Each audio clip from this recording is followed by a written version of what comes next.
Yes, guys, how na day, my wonderful people. Guys, I want you to listen to this video. Listen and watch this video.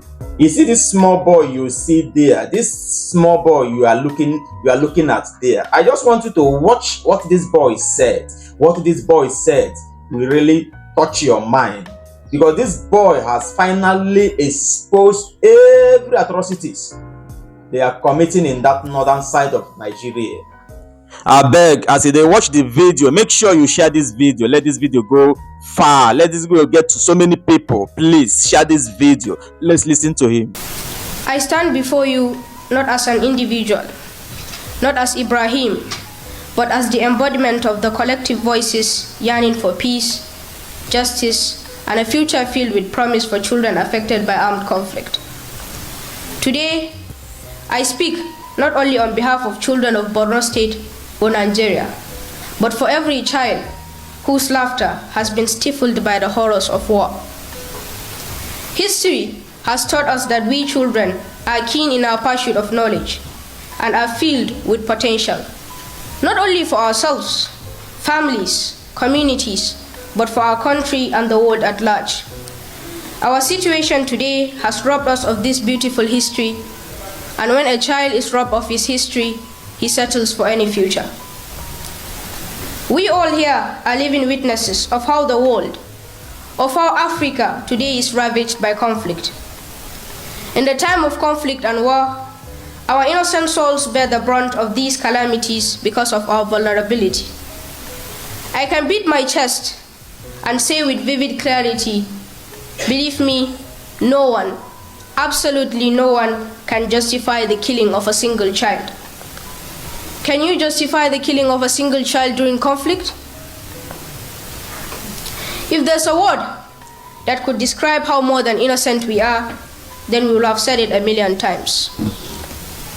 In the corridors of our vandalized schools, dangerous streets, and within the confines of refugee camps, believe me, our dreams persist.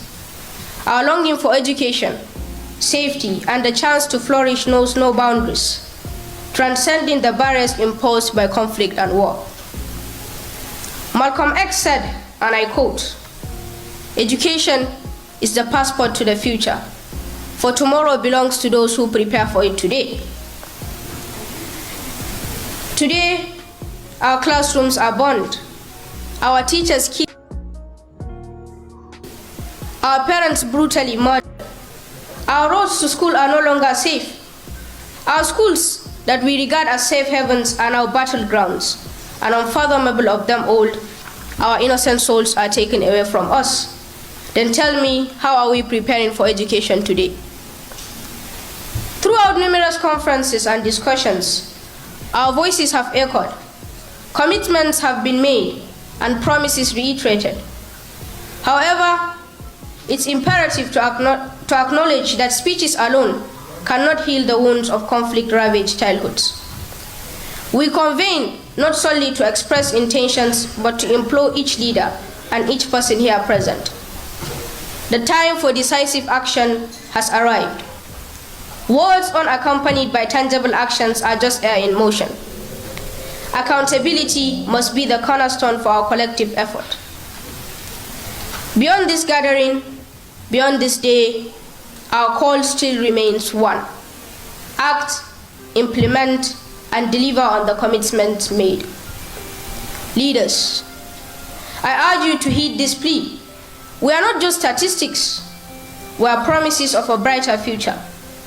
Our well-being, our dreams rest upon the actions taken by those entrusted with power.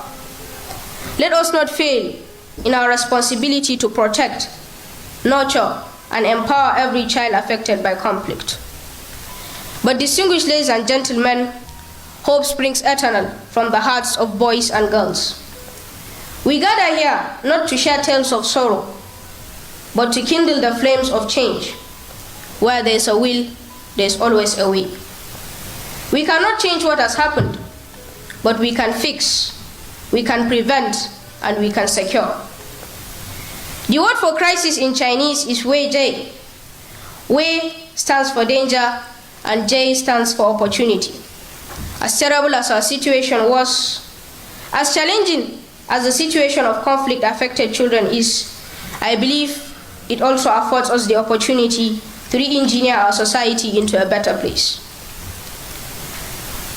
Now I believe it is obvious what we children expect from this conference. What we expect from this conference is not a repertoire of eloquent speeches or a cascade of promising commitments. Instead, it's the birthplace of concrete actions that will sow the seeds of tangible change. This is not merely a meeting of dignitaries. It's a solemn opportunity to pave a different path, one where actions speak louder than words. We stand here united in our fervent plea. Let this conference be the prelude, a turning point where impactful actions take center stage. It's time for resolutions to transition into results. We cannot afford the luxury of time. If we don't tackle this today, if we don't take care of conflict-affected children, believe me, they'll end up being the Frankenstein monsters that will consume all of us. The plight of we children demands urgent and tangible solutions. The era of horrible promises must come to an end. This is our clarion call. Actions, not just words, will be the measure of our success. Together, let us embark on a journey, one filled by compassion, driven by solidarity and stirred by the collective determination to rewrite the narrative of conflict-affected children. Let us weave a tapestry of hope and opportunity, where the scars of war serve not as shackles, but as reminders of our resilience.